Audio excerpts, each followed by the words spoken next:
Hello बच्चों, कैसे हो आप लोग। आज इस वीडियो में हम स्टार्ट कर रहे हैं TYBMS का SAM6 ऑपरेशनल रिसर्च का सिंप्लेक्स मेथड, यानी कि LPP के अंदर पूछे जाने वाले सिंप्लेक्स मेथड के बारे में। गाइस ठीक है, बहुत ही लेंथी कॉन्सेप्ट है लेकिन है इजी, क्योंकि बच्चों को बेसिकली ये डिफिकल्ट लगता है क्योंकि इसमें कैलकुलेशन जो पार्ट है वो विदाउट कैलसी है। मतलब आपको कैलसी यूज़ नहीं करना है। विदाउट कैलसी आप जितना भी कैलकुलेशंस कर सकते हो वही आपको कैलकुलेशन यहाँ पे यूज़ करना है सिंप्लेक्स मेथड के अंदर। और सिंप्लेक्स मेथड का एक अपना पर्टिकुलर टेबल है, वो टेबल को आपको फॉलोअप करते रहना है। और उस टेबल में अगर आपको आंसर आ जाता है तो आपका आंसर फाइनल आंसर हो जाएगा, लेकिन उसके अंदर आपको ज़ीरो और नेगेटिव ही चाहिए फाइनल आंसर के लिए। तो ये आपका बेसिक जो सिंप्लेक्स मेथड होता है वो कॉन्सेप्ट था। चलिए आज जो हम करने वाले हैं वो एग्जांपल नंबर 2 है।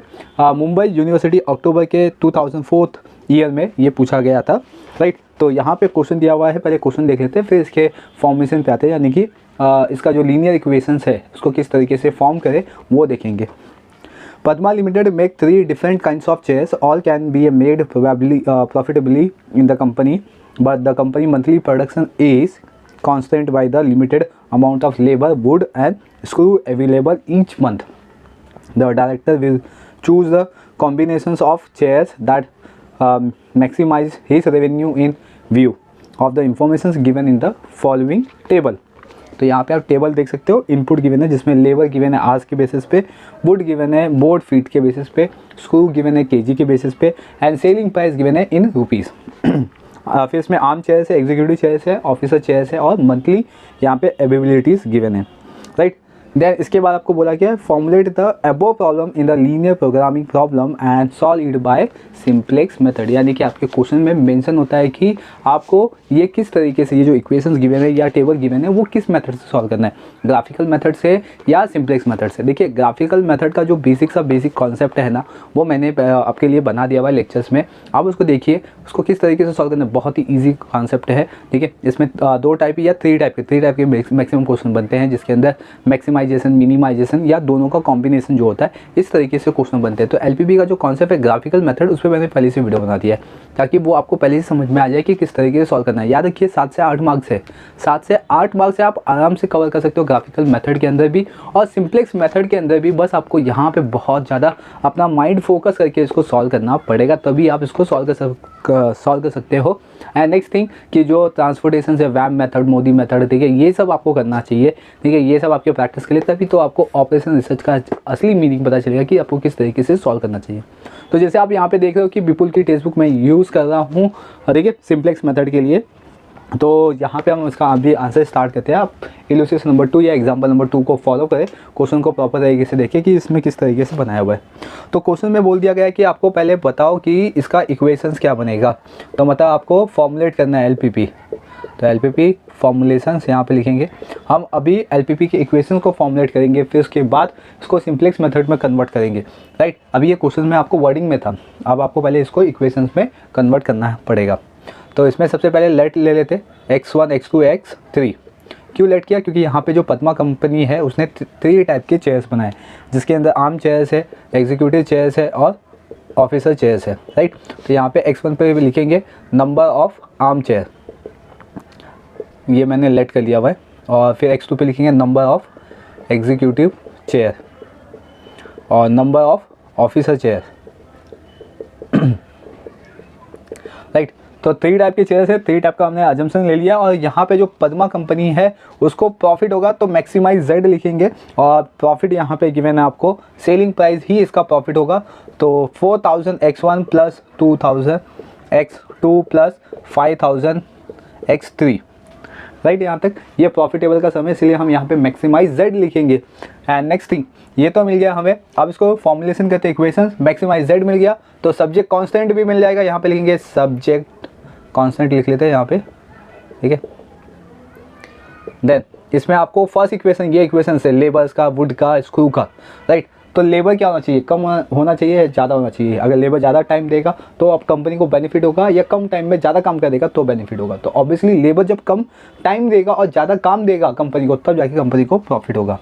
तो इसका मतलब ये था कि 12x1, ठीक है, आर्म चेयर में 12 आवर्स लगता है, प्लस 7 आवर्स लगता है एग्जीक्यूटिव चेयर्स में, प्लस 9 ऑफिसर चेयर्स में।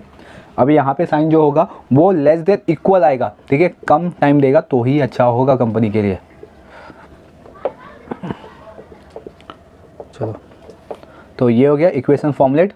फिर यहाँ पे अभी वुड का करते हैं 22x1 plus 18x2 plus 16x3, ठीक है। इसमें भी वुड क्या कम से कम लगेगा और ज़्यादा आउटपुट आएगा तो कंपनी को बेनिफिट होगा, अदरवाइज मटेरियल का खर्चा कंपनी का खर्चा, ठीक है। नेक्स्ट है स्क्रू। स्क्रू के लिए यहाँ पे 2x1 plus 4x2 plus 3x3, ठीक है, लेस देन इक्वल्स टू 396, ये हो गया। एंड आपको मालूम है कि x1, x2 और x3 ये कभी भी लेस देन 0 नहीं हो सकते, तो मतलब मोर देन 0 हो सकते हैं या तो इक्वल्स टू 0 हो सकते हैं। क्लियर यहाँ तक? तो ये हो गया अपना फॉर्मुलेशंस ऑफ LPP। अब इसके बेस पे हम आएंगे स्टैंडर्ड फॉर्म में, जहाँ पे हम इसको कन्वर्ट करेंगे सिंप्लेक्स मेथड में, राइट। तो यहाँ पे मैं लिख लेता हूँ स्टैंडर्ड मेथड,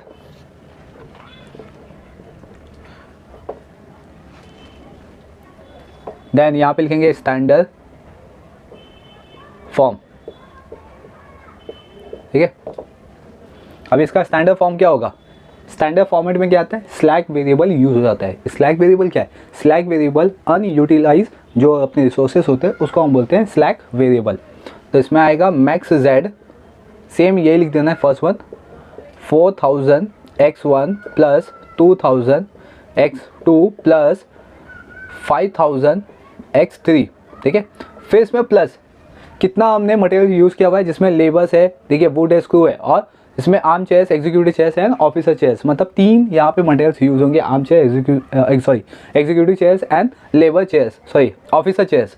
तो इसमें आएगा 0s1 plus 0s2 plus 0s3, ठीक है, 3 है तो 3 स्लैक वेरिएबल यहाँ पे हम यूज़ करने वाले हैं। देन इसमें आएगा subject to, same equation copy कर दो, 12x1 plus 7x2 plus 9x3, ठीक है। फिर प्लस s1 हो जाएगा, यानी कि फर्स्ट इक्वेशन में यूज़ होगा, एंड जो रिमेनिंग होगा वो 0 होगा, इसलिए यहाँ पे नहीं लिख रहा हूँ मैं, और उसको कन्वर्ट कर दे रहा हूँ मैं इक्वल में, इक्वल 1260, ठीक है, 1260 बराबर। देन इसके बाद आएगा second 22x1 plus 18x2 plus 16x3 plus 1s2, second slack variable अपना यूज़ होगा सेकेंड इक्वेशंस में। ये हमेशा याद रखो कि इसी मेथड में आपको सम सॉल्व करना होता है। तो 2x1 plus 4x2 plus 3x3 plus 1s3, यहाँ पे थर्ड स्लैक वेरिएबल यूज़ होगा 396, और यहाँ पे आएगा x1, x2, x3, s1, s2, s3, ठीक है, ये is more than equals to 0। ये हो गया आपका स्टैंडर्ड फॉर्म। अब हम यहाँ पे यूज़ करेंगे अपना सिंप्लेक्स मेथड का फॉर्मेट, यानी कि यहाँ पे अब हम अपना टेबल बनाना स्टार्ट करेंगे, राइट। तो ये हो जाएगा आपका इनिशियल बेसिक फॉर्मूलेशन। ये नहीं लिखोगे तो भी चलेगा, ऐसा कोई हेडिंग देने की ज़रूरत नहीं है। यहाँ पे सीधा अपना टेबल अभी क्रिएट होगा।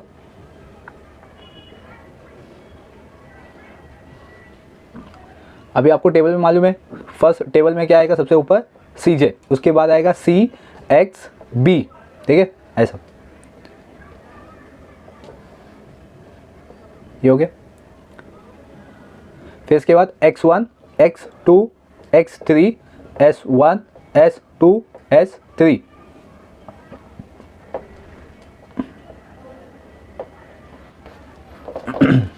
ओके।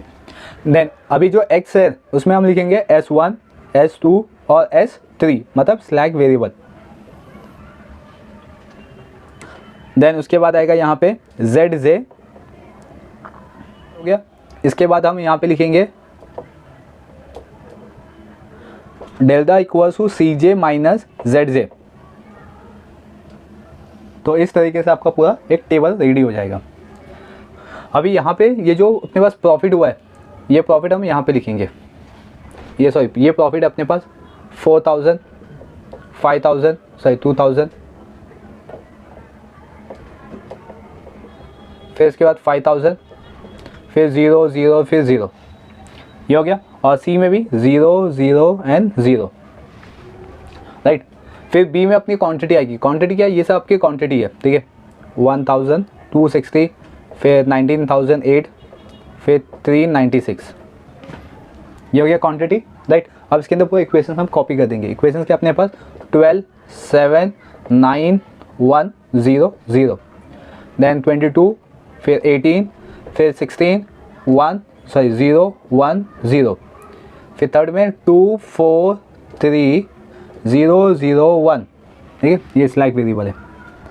देन जेड में आपको मैंने इससे प्रीवियस वाले लेक्चर्स में समझाया था कि जेड में क्या करना है आपको ना, पहले जैसा कॉपी कर दो, सब जगह 0, 0 कॉपी कर दो, ठीक है, हो गया। अभी सी जे माइनस जेड जे कर दो, सी जे माइनस जेड जे कर दो, मतलब 4000 माइनस 0, तो सेम आएगा 4000, सेम यहाँ पे भी 2000, फिर 5000, फिर 0, 0, 0, हो गया। यहाँ पे देखो टेबल पर कितना इजी तरीके से हमने क्रिएट कर दिया।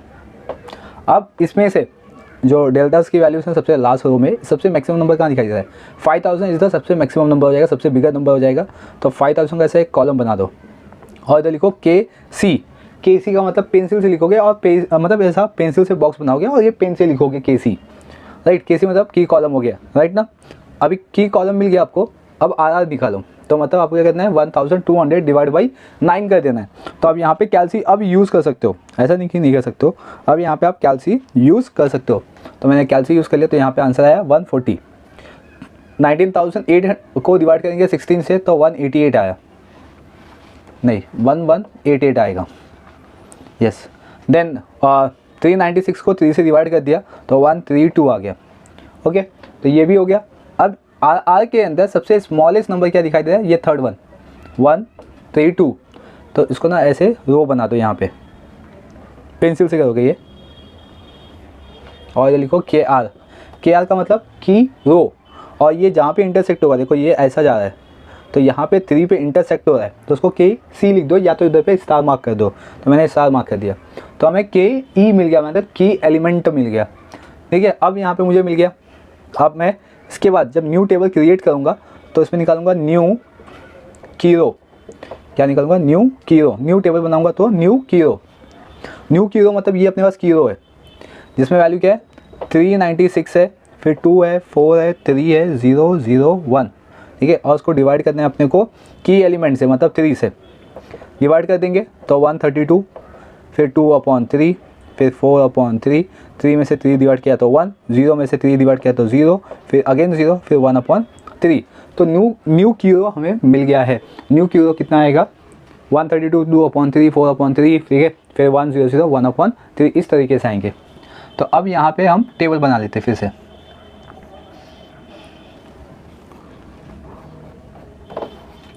तो यहाँ पे टेबल बना लेते।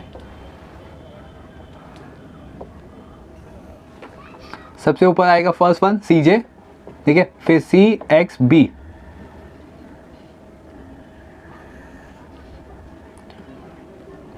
बी, बना लो यहाँ पे। देन फिर x1, x2, x3, s1, s2, फिर s3, फिर r, ठीक है।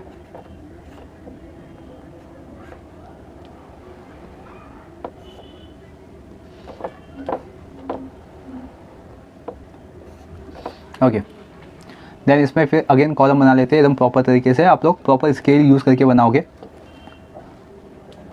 चलो ये बन गया। फिर इसमें ZJ आएगा और इसमें delta equals to CJ minus ZJ। तो आपका टेबल रेडी हो गया। अब इसके अंदर वैल्यू सब्स्टिट्यूट करेंगे। फर्स्ट देखो कीरो आपका ये वाला है, ठीक है, थर्ड वन S3 को हम रिप्लेस करेंगे किससे, X3 से। ये यहाँ पे जा रहा है, ठीक है, ये कीरो जा रहा है अपना यहाँ पे कीरो, और ये की कॉलम जा रहा है ये, और ये कीरो जा रहा है। इसीलिए हम क्या करेंगे ना कि कीरो को की कॉलम से रिप्लेस कर देंगे, मतलब कि S3 को X3 से रिप्लेस कर देंगे। तो यहाँ पे लिखेंगे X3 और बाकी जो बच गए इसको वैसे लिखेंगे S2 एंड S1, और यहाँ पे 0, यहाँ पे भी 0। X3 का प्रॉफिट कितना है 5000, तो यहाँ पे लिख देंगे 5000, हो गया ये। देन यहाँ पे ऊपर की जो वैल्यूज है वो एज इट इज रहेगी, उसको कोई चेंजेस नहीं करना है, मतलब 4000, 2000, 5000, 0, 0, 0, क्लियर यहाँ तक, ओके। ये हो गया। अभी जो अपने पास न्यू कीरो है ना उसकी वैल्यू सब्स्टिट्यूट कर देते। तो 132, फिर आएगा 2/3, 4/3, फिर 1, फिर 0, 0, 1/3, ये हो गया। अभी जो ऊपर के दो बचे अपने, ठीक है, S1 और S2, उसको बोलेंगे नॉन की रो। नॉन की रो यहाँ पे लिख देता हूँ, नॉन की रो क्या हो जाएंगे, S1 और S2। इसका फॉर्मूला क्या होता है, ओल value minus in the curly bracket corresponding की कॉलम इनटू, ठीक है, करस्पॉन्डिंग की कॉलम इनटू की एलिमेंट, करस्पॉन्डिंग की element into new value of की रो, ठीक है। तो ये फॉर्मूला है अपने पास। तो सबसे फर्स्ट वन हम यहाँ पे S1 का निकालेंगे, ये S1 है, ठीक है, ऐसा निकालेंगे। तो उसमें ओल वैल्यू देखो S1 में, तो ओल वैल्यू कितनी है B की, यहाँ पे हम B निकाल रहे हैं, तो 1260 ये ओल वैल्यू से माइनस करेंगे करस्पॉन्डिंग की कॉलम से, करस्पॉन्डिंग की कॉलम मतलब ये है, तो इसमें आएगा, अगर S1 का निकाल रहे हैं तो 9, तो इसको ब्रैकेट कर देता हूँ मैं, ब्रैकेट 9, फिर इंटू न्यू वैल्यू कितनी आई, न्यू वैल्यू आई 132, ये वाली फर्स्ट वैल्यू। अब इसको सॉल्व करेंगे, 1060 माइनस 9 इंटू 132, ठीक है, तो ये इसका मल्टीप्लाई करके इससे माइनस करने पे 72 आया आंसर। नेक्स्ट वन है यहाँ पे x1 निकालेंगे, x1 का वैल्यू क्या है, 12 था, तो 12 फिर माइनस 9, वैसे ही एज इट इज़ कॉपी होता रहेगा, 9 इंटू न्यू वैल्यू कितना है 2/3, तो इसको सॉल्व कर लेंगे, तो इसमें आएगा 12 माइनस 18/3। तो अगेन इसको सॉल्व करेंगे, या तो यहाँ पे 3 3 9, ठीक है, तो वो 6 हो गया, फिर तो 12 में से 6 माइनस हुआ तो आंसर आया 6। यहाँ पे मैं वैल्यू सब्स्टिट्यूट करता हूँ, 12 फिर 6, फिर x2 निकालते हैं, x2 की वैल्यू भी सेम वैसे ही निकालेंगे, ठीक है। इसमें ओल्ड वैल्यू कितनी है 7 है, 7 माइनस यहाँ पे आएगा 9 इंटू न्यू वैल्यू कितनी है 4/3, ठीक है, 3 से 9 को डिवाइड करेंगे तो 3 3 3 12, 7 माइनस 12 माइनस 5 आ जाएगा यहाँ पे, -5। फिर x3 निकालेंगे, x3 की ओल्ड वैल्यू कितनी है 9 माइनस 9 इंटू 1, तो आंसर आ गया 0, ठीक है। फिर S1 ओल्ड वैल्यू 0 है, फिर 9 इंटू अभी न्यू वैल्यू कितनी है इसकी, न्यू वैल्यू है इसकी 0, तो आंसर हो गया 0, तो यहाँ पे 0 हो गया। देन S2 इसकी ओल्ड वैल्यू 0 माइनस 9 फिर अगेन 0, तो आंसर आ गया 0, ठीक है। फिर S3 निकालेंगे, S3 की वैल्यू है, ओल्ड वैल्यू है यहाँ पे 0 माइनस फिर न्यू वैल्यू है 9 इंटू 1/3, तो 9 को 3 से डिवाइड कर दिया तो 3 आ गया, ठीक है। S3 की वैल्यू आ गई 3, ये हो गया S1। अब निकालेंगे S2, ठीक है। इतना सारा कैलकुलेशन करने की जरूरत नहीं है, अगर आप डायरेक्टली कर सकते हो, मैं आपको सिर्फ यहाँ पे एक्सप्लेन करने के लिए इसको सॉल्व कर रहा हूँ। तो सेम है, फर्स्ट वन B निकालना है, फिर x1 निकालना है, x2 होगा, फिर x3 होगा, फिर S1 होगा, फिर S2 एंड देन S3। इस तरीके से आपको वैल्यू फाइंड आउट करनी है। तो पहले क्या करो, S2 में जितने भी यहाँ पे ओल्ड वैल्यूज है ना, सबको कॉपी कर लो। जैसे कि यहाँ पे 19,800 हो गया, फिर 22 हो गया, फिर 18, फिर 16, 0 1 0, राइट। फिर इसमें से माइनस कर दो।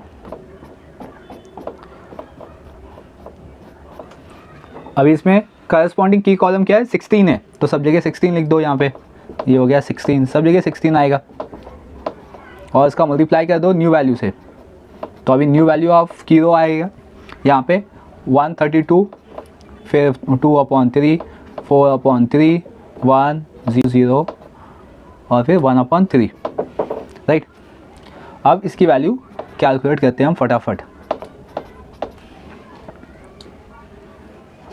चलिए फर्स्ट 16 इंटू 132 करेंगे यहाँ पे, तो इसकी वैल्यू आएगी 16,896, और यहाँ पे इसको सॉल्व करेंगे क्योंकि ये सॉल्व होगा। 22 माइनस यहाँ पे हो जाएगा 32/3, तो मतलब 66 में से 32 माइनस करेंगे तो 34/3 आ जाएगा, राइट। यहाँ पे भी करेंगे सेम वैसे ही। देन इसको 60 इंटू 4 करेंगे तो 64 हो गया, 64/3, तो यहाँ पे 18 3 54, 64 और 54 माइनस करेंगे तो -10/3 आ जाएगा यहाँ पे, राइट। और यहाँ पे 0 हो गया क्योंकि 16 माइनस 16 0 हो गया, और यहाँ पे भी 0 आ जाएगा। फिर 1 से करेंगे, ये 0 हो गया, 16 इंटू 0 0, तो 1 बचा, तो यहाँ पे 1 आ गया। फिर इसके बाद 16/3 ये आंसर आ जाएगा यहाँ पे माइनस में, बट हो गया। अब वैल्यू सब्स्टिट्यूट करते हैं यहाँ पे 16896, ठीक है, फिर 34/3, फिर -10/3, फिर 001 -16/3। देखो यहाँ पे न्यू टेबल बन गया, जो कि बहुत ही लेंदी प्रोसेस है। ये आपको नहीं करने की ज़रूरत है, अगर आपको ये समझ में आता है और अभी आ गया होगा तो इसकी ज़रूरत नहीं है करने की। आपको सिर्फ प्रैक्टिस की नीड है। आप 2-3 बार सम्स को प्रैक्टिस कीजिए, आपको डेफिनेटली समझ में आ जाएगा कि आपको किस तरीके से सम्स को सॉल्व करना है, राइट। तो फर्स्ट वन आप यहाँ पे z निकालेंगे। z कैसे निकालते हैं, देखो ये है ना जो c का कॉलम x1 में, x2 में, x3 में, s1 में, s2 है ना, s3 में मल्टीप्लाई करना है। तो बहुत ही सिंपल सा तरीका बता दो कि जो स्टार्टिंग के ऊपर के 2 है वो तो 0 ही है, ठीक है, ऐसे पूरा 2 0 हो जाएगा। तो तीसरे से करेंगे सिर्फ, तो 5000, ठीक है, 5000 इंटू 2/3, तो 10,000/3 हो जाएगा, ठीक है। डेसिमल में आंसर नहीं लिखना। 5000 इंटू 4 मतलब 5 4 ज़ा 20,000/3, फिर 5000 इंटू 1 5000, फिर 0 फिर 5000/3, ठीक है। देन आप CJ माइनस ZJ माइनस करेंगे यहाँ पे 4000 माइनस 10,000/3, तो दैट इज मीन 4 3 ज़ा 12, 12 माइनस 10 तो 2000/3, राइट। फिर 2000 माइनस 20,000/3, मतलब 20,000 में से 6,000 माइनस करोगे तो माइनस 14,000/3, ओके। तो 5,000 में से 5,000 गया तो 0, 0 में से 0, देन 0। इसके बाद यहाँ पे 0 माइनस 5,000/3, ठीक है। तो हमें जो सबसे लास्ट वाला कॉलम है या रो है, यहाँ पे अपने को 0 चाहिए और नेगेटिव चाहिए। तो 0 तो मिल गया मुझे और नेगेटिव भी मिल गया, लेकिन एक जगह पे पॉजिटिव वैल्यू मिल गई, मतलब अभी भी आपको सम को आगे सॉल्व करना पड़ जाएगा, ठीक है। तो आगे सॉल्व करने के लिए तो आपको पता चल गया कि ये पॉजिटिव वैल्यू हाईएस्ट वैल्यू हो जाएगी, तो ये मिल गया आपको KC, मतलब की कॉलम। एंड देन फिर RR निकालेंगे। RR कैसे निकालते हैं, B के बेसिस पे। तो मतलब यहाँ पे RR निकालते 72,000 डिवाइड बाई 6 कर देंगे, तो यहाँ पे आ गया 12। एंड देन फिर यहाँ पे 16,896 को 34/3 से डिवाइड कर देंगे। तो डिवाइड करने पे आंसर आएगा 1490.6, ठीक है, 6 या 8 आ जाएगा। फिर 1 यहाँ पे 132 डिवाइड बाई 2/3 करेंगे तो 198। चलो, तो ये तो आ गया आपको। अब इसमें से RR में सबसे स्मॉलेस्ट नंबर क्या है, 12 है, तो मतलब ये रो इस तरीके से बनेगा अब, ठीक है। तो आपको दिखाई देता होगा यहाँ पे, और ये हो गया की एलिमेंट, और फर्स्ट वन हो गया की रो, राइट, यहाँ तक। तो ये आपका कंप्लीट हो गया। अब इसके आगे का सोल्यूशन है वो देख लेते हैं। आप इसको पहले वीडियो पॉज करके इसको राइट डाउन कर लीजिए फटाफट, क्योंकि मेरे पास स्पेस नहीं है। मुझे स्पेस चाहिए तो मैं इधर की वैल्यूज़ को रफ कर देता हूँ, राइट। ओके क्लास, अभी यहाँ पे मैंने टेबल तो बना लिया हुआ है, ठीक है, क्योंकि अपने को उसको फिर से सॉल्व करना पड़ेगा। एंड देन मैंने यहाँ पे CJ same C X B X1 X2 X3 S1 R तक बनाया है, यहाँ पे ZJ and CJ minus ZJ तक बना दिया हुआ है, राइट। अब देखो मुझे रिप्लेस किससे करना है, यहाँ पे S1 को X1 से रिप्लेस करना है, राइट। की रो को की कॉलम से रिप्लेस करेंगे, मतलब यहाँ पे अब आ जाएगा X1, ठीक है, और यहाँ पे S2, और यहाँ पे जैसा था अपने पास X3, ठीक है, इस तरीके से आ जाएगा।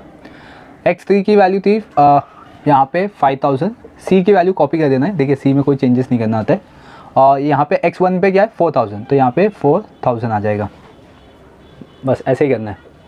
अब जो भी चेंजेस है वो आपका B कॉलम से चेंजेस होना चालू हो जाएगा। बस इतना याद रखिए, जो लास्ट वाला रो है ना उसमें सिर्फ 0 नेगेटिव आ गया है एक बार, तो अपना सम वहीं पे सॉल्व हो जाएगा, लेकिन अब तक नहीं आया क्योंकि एक जगह पे था। अब इसको ही सॉल्व करेंगे, तो लेट्स सी क्या होता है इसका आंसर। तो आपको क्या करना है, फर्स्ट वन न्यू की रो सॉल्व करना पड़ेगा, ठीक है, न्यू की रो, ये कॉलम चाहिए आपको, सॉरी रो चाहिए ये आपको। तो इसमें ना सबसे ओल्ड वैल्यू क्या है, फर्स्ट वन, तो मतलब S1 में देखो 72 से स्टार्ट है, 72 फिर 6 फिर -5 फिर 0 3 टाइम फिर 3, और उसको डिवाइड करेंगे की एलिमेंट कितना है अपने पास 6 है। अब इसको डिवाइड कर लेते हैं, 72 डिवाइड बाई 6 करते हैं तो 12 आ जाएगा, 6 डिवाइड बाई 6 किया तो 1, -5 डिवाइड बाई 6 किया तो सेम, और यहाँ पे 0 0 0, 3 डिवाइड बाई 6 किया तो 1/2 हो जाता है। क्लियर। तो अपने पास न्यू Q0 मिल गया, मतलब x1 की वैल्यू मिल गई। यहाँ पे लिखते 12 1 माइनस 5/6 1 2 3 टाइम्स 0 फिर 1/2। ओके, देन अब इसके बाद नॉन Q0 निकालेंगे, नॉन Q0, ठीक है। तो इसका फॉर्मूला हमने वहाँ पे भी देखा था, इसमें आएगा ओल्ड वैल्यू माइनस करस्पॉन्डिंग की column into new value of Q0, ठीक है। तो ये न्यू वैल्यू है, न्यू वैल्यू ऑफ Q0। तो सबसे फर्स्ट वन हम S2 का निकालेंगे, यहाँ पे S2, ठीक है। तो इसमें ओल्ड वैल्यू क्या है, किसका निकाल रहे हैं हम, B का निकाल रहे हैं। यहाँ पे B हो गया, फिर x1 x2 x3, ठीक है। फिर इसमें आएगा S1 S2 S3। इस तरीके से आपको कैलकुलेट करना है। अभी इसमें B की वैल्यू क्या है, यहाँ पे 16896, ठीक है, माइनस करस्पॉन्डिंग की कॉलम क्या है, तो इसमें करस्पॉन्डिंग की कॉलम आएगा 34/3, फिर इंटू न्यू Q0 कितना है 12, राइट। तो 3 से यहाँ पे 12 को कैंसिल किया तो 4 हो गया, तो 34 इंटू 4 कर देंगे, तो 30 इंटू 4 तो मतलब 136 को माइनस कर देंगे 16,896 से। देन अपने पास आंसर आएगा यहाँ पे 16730, ठीक है, नहीं 60 यहाँ पे। देन x1 में ओल्ड वैल्यू क्या है, यहाँ पे 34/3 माइनस 34/3 और इसकी न्यू वैल्यू कितनी है 1 है, तो इंटू 1, तो मतलब 34/3 माइनस 34/3 ये तो 0 हो जाएगा। फिर x2 का निकालेंगे, तो x2 में ओल्ड वैल्यू कितनी है माइनस 10/3 फिर माइनस फिर 34/3 इंटू न्यू वैल्यू कितनी है माइनस 5/6, राइट। अब इसको सॉल्व करते हैं हम लोग। तो कैसे करना है, ये माइनस माइनस प्लस कर दो और इसका मल्टीप्लाई कर दो यहाँ पे, मतलब कि माइनस 10/3 प्लस 34 फाइजा करेंगे तो 17 170 अपॉन यहाँ पे आ जाएगा 18। अब इसका क्रॉस मल्टीप्लाई करके माइनस करेंगे। अगर मैं इसका 10 से क्रॉस मल्टीप्लाई करता हूँ तो मतलब 18 है, 18 10 जा 180 माइनस 180, ठीक है।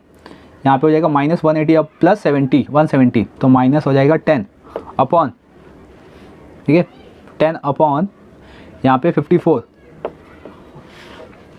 अगर इसको और डिवाइड करें तो आंसर आएगा 5/27, राइट। तो मैं इसका वैल्यू पहले लिख लेता हूँ यहाँ पे 16760 और इधर आएगा 0, फिर इसको मैंने बताया माइनस 5/27 आ जाएगा 2 से डिवाइड करने पे। फिर x3 में यहाँ पे देख सकते हो 0 है, तो 0 माइनस फिर 34/3 फिर इंटू न्यू वैल्यू भी 0 है, तो आंसर 0 हो गया, तो यहाँ पे 0। फिर S1 में भी 0 है, यहाँ पे ओल्ड वैल्यू एंड 34/3 फिर न्यू वैल्यू भी 0 है, तो आंसर आ जाएगा 0, तो यहाँ पे 0 आ गया। फिर S2 में इसकी ओल्ड वैल्यू है 1 माइनस 34/3 इंटू 0 न्यू वैल्यू, यहाँ पे इसका मल्टीप्लाई कर देंगे तो आंसर आ जाएगा 1, यहाँ पे 1 लिख लेते हैं। देन इसके बाद आएगा यहाँ पे ओल्ड वैल्यू है minus 16/3 minus 34/3 into new value कितनी है 1/2, तो मतलब माइनस 16/3 माइनस इसमें 2 को 34 से डिवाइड कर देंगे तो 17/3 हो जाएगा। माइनस 16 माइनस 17 मतलब माइनस 33, माइनस 33/3 मतलब माइनस 11/3, सॉरी माइनस 11 नहीं आएगा फिर।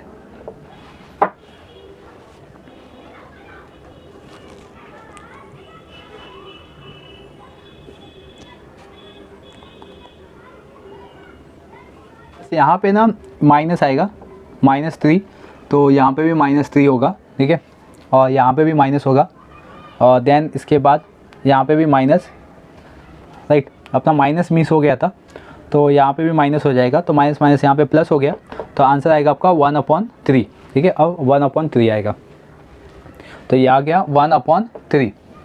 अभी x3 का निकालेंगे, तो x3 का भी सेम ओल्ड वैल्यू कितनी है 132, ठीक है। तो यहाँ पे हम सॉल्व कर लेते हैं, इसको मैं रफ कर देता हूँ। ये साइड की वैल्यू को अपने को नीड नहीं है, ठीक है, तो मैं इसको रफ करता हूँ, आप इसको राइट डाउन कर लीजिए।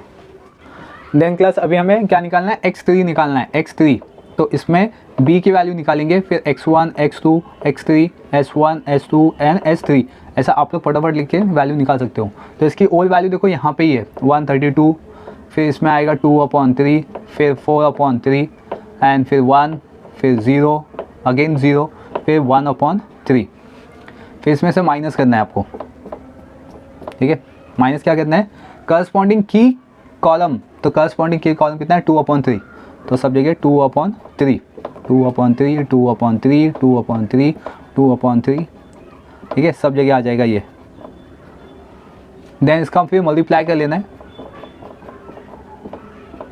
ये मल्टीप्लाई किस में होगा, न्यू वैल्यू ऑफ q, तो न्यू वैल्यू ऑफ q ये वाली, ठीक है, जिसके अंदर 12, फिर 1, फिर -5/6, फिर 3 टाइम्स 0, 0, 0, 0, फिर -1/2। ओके, अब हम इसको सॉल्व करेंगे तो 3 4 ज़ा 12, 8, 132 में से 8 माइनस कर दो तो 124 आ जाएगा यहाँ पे। तो यहाँ पे आ गया आपका 124, तो यहाँ पे लिख लो 124 हो गया। 2/3 माइनस 2/3, तो ये तो 0 हो गया, तो यहाँ पे भी 0 राइट डाउन कर लो।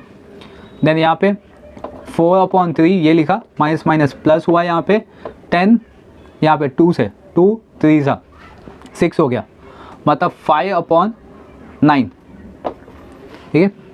और यहाँ पे डिनोमीटर सेम करेंगे, मतलब 9 लेके आएंगे, तो ऊपर 3 से मल्टीप्लाई करना पड़ेगा, तो 3 4 ज़ा 12 प्लस 5, तो मतलब 17/9 यहाँ पे आंसर आ जाएगा। तो इसका आ गया 17/9, राइट। देन इसमें माइनस करेंगे, मतलब 1 माइनस और ये हो गया 0 पूरा, तो दैट इज मीन्स आंसर आएगा 1, तो इधर पे 1 लिख लेते। फिर ये पूरा पार्ट 0 हो गया, क्योंकि 0 यहाँ पे भी और 0 से मल्टीप्लाई होगा तो भी 0, अगेन यहाँ पे 0 हो गया, तो मतलब 0 0 हो गया। एंड लास्ट वन बचा हुआ है यहाँ पे 1/3 माइनस माइनस, यहाँ पे माइनस है और यहाँ पे माइनस है, तो माइनस माइनस प्लस हो गया, और 2 2 कैंसिल यहाँ पे, राइट, तो 1/3 रिमेनिंग बचा, तो दैट इज मीन्स 2/6, 2/6 का मतलब 1/3 हो जाएगा यहाँ पे।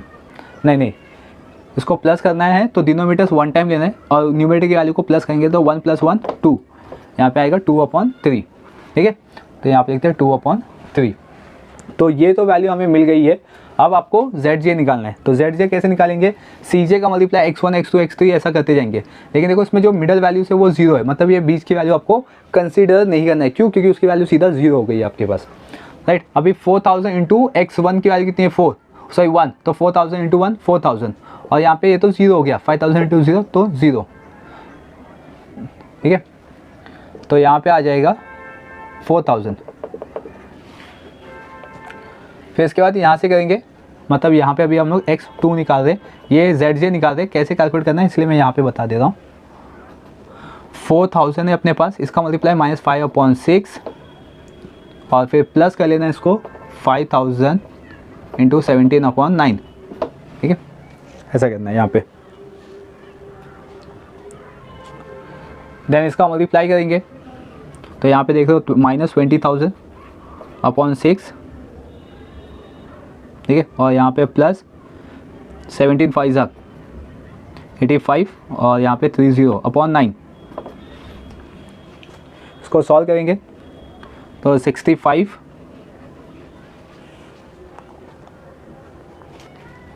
देन आप इसको सॉल्व करेंगे तो इसका आंसर आएगा 55,000/9, राइट।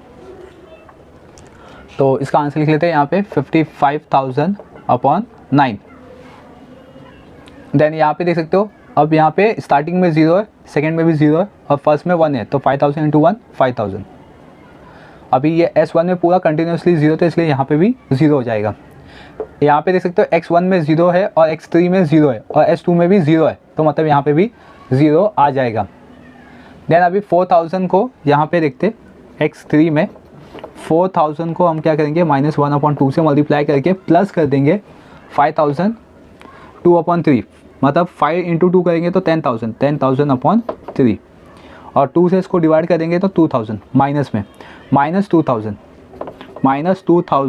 प्लस 10,000/3, तो मतलब -6000 प्लस 4000, -6000 प्लस 4000, सॉरी 10,000, तो आपके पास आएगा 4000/3, ठीक है, मतलब इसको सॉल्व किया -6000 प्लस 10,000 अपॉन 3 तो आएगा -4000 अपॉन 3। तो यहाँ पे मैंने लिख दिया 4000 अपॉन 3। अब माइनस करेंगे, CJ माइनस ZJ करेंगे। ओके, मतलब 4000 माइनस 4000 0 हो गया। यहाँ पे 2000 में से हम 55,000 अपॉन 9 माइनस करेंगे तो 9 2 18, मतलब नेगेटिव में आंसर आएगा माइनस, ठीक है, 37,000 अपॉन 9। 5000 माइनस 5000 0, 0 माइनस 0, 0 माइनस 0, ठीक है, 0 माइनस 4000 अपॉन 3। तो ये तो पूरा नेगेटिव आ गया, यहाँ पे देख सकते हो 2 बार नेगेटिव आ गया एंड 4 टाइम्स 0 आ गया। मतलब यहाँ पे आपका सम कंप्लीट हो गया। अब यहाँ पे आपको आर कैलकुलेट करने की ज़रूरत नहीं है, यहाँ पे नीड ही नहीं है आपको आर अब कैलकुलेट करने की। क्यों? क्योंकि जो सबसे लास्ट वाला कॉलम था वहाँ पे आपको नेगेटिव वैल्यू मिल चुकी है, राइट। अब हम यहाँ पे इसका फाइनल प्रॉफिट निकालेंगे।